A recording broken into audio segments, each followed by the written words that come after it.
Hey everyone, and welcome. We're diving into the world of e-commerce development today. Yeah. We're going to break down this awesome guide we found. It's a super comprehensive look at, like how to build a successful online store. Definitely a lot to cover, but we're going to try to hit those key points, And the stuff that's really going to help you out. right, because let's face it, there's a ton of info out there. Oh yeah, totally overwhelming. So we're here to make it like a little easier to digest. Exactly. So you can actually, put this knowledge into action. Okay, so let's jump right in. The guide starts with this whole section on research and planning, which honestly I think a lot of people skip over. Yeah, they just want to dive right into building the website. But this guide is like, no, hold on a sec. You got to understand your audience first. Right, like who are you selling to? What do they want? And they actually throw out this stat that 88% of online shoppers won't return to a site after a bad experience. Yeah, that's a pretty big deal. I mean, think about it. If you go to a store and have a terrible time, are you going to go back? Probably not. Right. So you got to make sure that your online store is like, user-friendly and enjoyable to shop at. Totally. And tools like Google Analytics can be super helpful for understanding how people are interacting with your site. Oh yeah, you can see like where people are clicking, what they're looking at, how long they're staying on each page. It's like having a little spy cam in your store, But in a good way. It helps you figure out what's working and what's not. And speaking of understanding your customers, this guide brings up 𝗤𝗏𝗏𝗃 as a great example. Oh, yeah, they're awesome. They really nailed that whole try before you buy thing with their virtual try-on feature. Right. It was such a game changer for buying glasses online. Because let's face it, buying glasses online can be kind of scary, You're not sure if they're going to fit right or look good on you. But 𝗤𝗏𝗏𝗃 took all that fear away and made it fun and easy. Yeah, they really tapped into what their customers wanted. Okay, so step 2 is all about hosting and platforms, which I think can be a little intimidating, especially if you're not a tech person. Definitely. But the guide breaks it down really well. They explain web hosting like it's renting space for your store. So instead of a physical storefront, it's like a digital storefront. Right. You need a place to put all your products, your images, your content. And bandwidth is like the size of the door to your store, right? Yeah, like if you have a tiny door, only a few people can come in at once. But if you have a huge door, you can handle a lot more traffic. And then, of course, security is super important, too. You don't want anyone breaking into your store and stealing your stuff. Or messing with your website and scaring away customers. So there are a lot of things to consider when choosing a hosting provider. Definitely make sure you do your research and find one that meets your needs. Okay, so once you have your hosting sorted out, it's time to choose an e-commerce platform. And this is a big decision. There are so many different options out there. Shopify, WooCommerce, Magento BigCommerce. It's like trying to pick a favorite candy in a candy store. Right, and they all have their pros and cons. So the guide really emphasizes, choosing a platform that aligns with your business goals. Yeah, like if you're just starting out, you might not need all the bells and whistles of a super fancy platform. Right. But if you're planning on growing your business like crazy, you need something that can scale with you. And then there's this whole concept of headless commerce, which I'm still trying to wrap my head around. Yeah, it sounds kind of futuristic to me. But basically, it's like separating the front end of your store from the back end. So the front end is what your customers see, the website, the app, the social media stuff. And the back end is all the behind-the-scenes stuff, like the inventory management, the payment processing, the order fulfillment. And with headless commerce, you can use different front ends for different channels, Yeah. but they all connect to the same back end. Yeah, so you can have a really customized experience for each channel, which can be super powerful. And they bring up Allbirds as an example of a brand that's doing a great job with this. Yeah, they're super focused on sustainability and transparency. And that really comes through in their website and their whole brand experience. It's like you can feel their values in every interaction you have with them. Okay, so we've covered research and planning, hosting, and platforms. What's next? Let's move on to step 3, designing and layout. Ah, yes.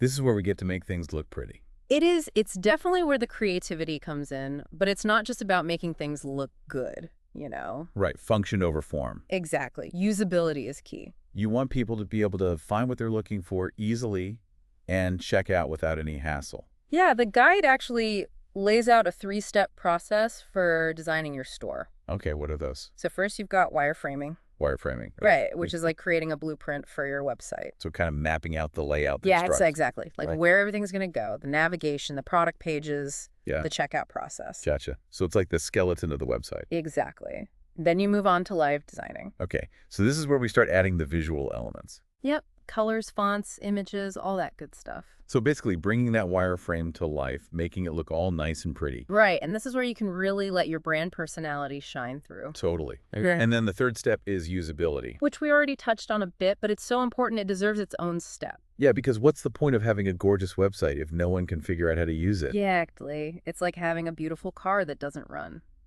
You got to make sure your website is easy to navigate and user-friendly. So are there like any tools or techniques for testing usability? Yeah, there are a bunch of different methods you can use, like user testing heat maps, A/B testing. So you can see how real people interact with your site and identify any areas that need improvement. Right, and the guide actually says that improving usability can make conversion rates rise to 200%. Whoa, that's huge. So investing in usability is definitely worth it. Oh yeah, for sure. And they mentioned 𝗦𝗢𝗋𝗃 as a brand that's doing a great job with usability. Yeah, their website is so clean and simple and easy to use. It's like the opposite of those websites that are cluttered and confusing. Right. You know exactly what you're looking at and how to get what you want. Exactly. They've really mastered the art of minimalism. All right. So we've planned out our store. We've picked a platform. We've designed it. Now it's time to actually build the thing. That's right. Step 4 is all about development. So this is where we get into the technical stuff, right? The coding, the programming. Yeah, basically. But don't worry, the guide doesn't get too technical. Okay, good, because I'm not exactly a coding whiz. Neither. Yeah. But the main thing to understand is that this is where developers take those designs and turn them into a functional website. So they're like the builders of the website. Exactly. They use different programming languages like HTML, CSS, JavaScript to create the different elements of the site. And they also set up those back-end systems like payment gateways and inventory management. Right, all the stuff that makes the store actually work behind the scenes. Well, it's super important to have a good development team on your side. Oh yeah, for sure. You want people who know what they're doing and can build you a solid, reliable website. And the guide brings up Gymshark as an example of a brand that's done a great job with development. Yeah, their website is super fast and responsive. I love shopping on their site. It's so smooth and easy to use. They clearly invested in building a great website, and it's definitely paid off for them. Okay, so we've got our website built. Now it's time to make sure people can actually buy stuff. That's right. Step 5 is all about payment gateways and shipping integration. The nuts and bolts of e-commerce. Exactly. These are the things that can make or break your store. Because even if you have amazing products and a beautiful website, if people can't pay easily or they have a bad shipping experience, they're not going to be happy. Nope. They'll probably go shop somewhere else. So the guide really stresses the importance of offering multiple payment options. Yeah, because people have different preferences, you know? Some people like to use PayPal, some people like to use Apple Pay, some people like to use their credit cards. And if you only offer one or two options, you're going to alienate a lot of potential customers. Right, and the guide actually says that 69% of customers abandon their shopping carts for reasons of either limited or inconvenient payment options. Wow, that's a lot of lost sales. Yeah, so it's definitely worth offering as many payment options as possible. And what about shipping? That can be a whole other headache. It can be, but the key is to be transparent with your customers. So tell them upfront how much shipping will cost, how long it will take, and what the options are. Exactly. And try to make it as easy and affordable as possible. Because no one likes to get hit with a bunch of hidden fees at checkout.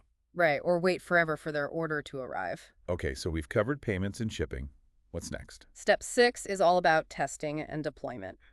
So this is where we make sure everything is working properly before we launch the store. Yeah, basically. It's like the final dress rehearsal before the big show. So we got to make sure there are no glitches or errors. Exactly.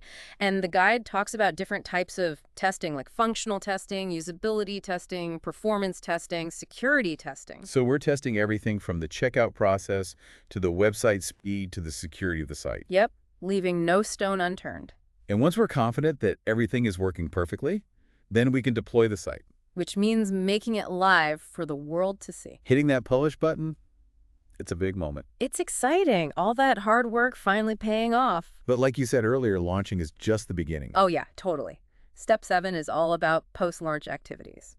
Okay, so what do we need to be doing after our store is live? Well, first off, there's SEO optimization. SEO, right? Search engine optimization. Exactly. Basically making sure your store shows up in search results when people are looking for products like yours. Because if you're not on page 1 of Google, are you even real? Pretty much. So you got to make sure your website is optimized for the keywords that people are searching for. Okay, so that's SEO. What else? Ongoing maintenance is huge.